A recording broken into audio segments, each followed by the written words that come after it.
twice, not 3 times, but 9 times now. The power has gone out here on Treasure Island just this year. And the bad news, it might not get any more reliable anytime soon. New dash cam video showing the moments before a horrific crash in San Francisco. A pedestrian killed.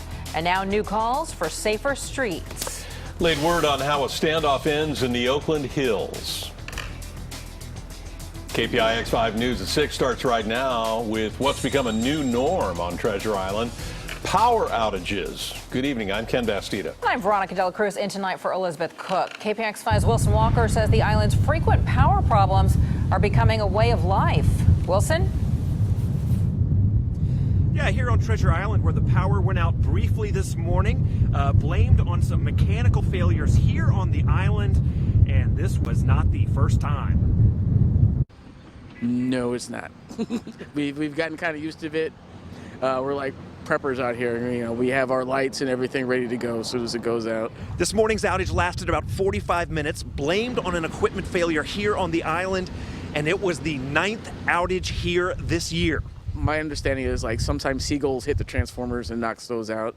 But the time it went out for 13 hours, I didn't understand their explanation for that at all. It's important to note that the infrastructure out there is about 60 to 80 years old, and it's got a useful life of about 30 to 40 years.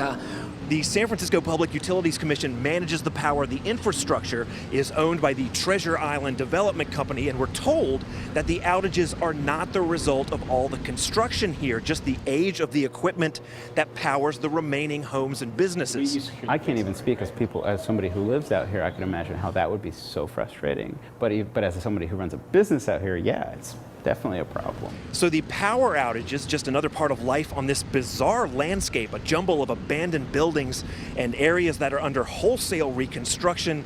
And as for the people squeezed into the remaining blocks of this island, the troublesome old equipment will stay here at least as long as they do.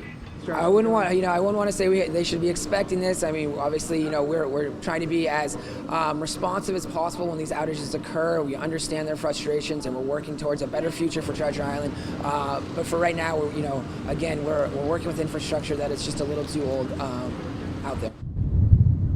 All right, now, Sergio, the custom cabinet maker that you just met, he said something interesting. He said, despite the power outages out here, this was a great place to start his business. But like everyone else out here, he shares the same fate with them. No one will get to stay, right? The entire island gets redeveloped. Only 5 buildings handed over to the city will stay. So there's no sense in replacing all that old infrastructure. Everything out here will get rebuilt. So if you live out here for the years you have left, you will be dealing with this problem. Live on Treasure Island, Wilson Walker, KPIX 5.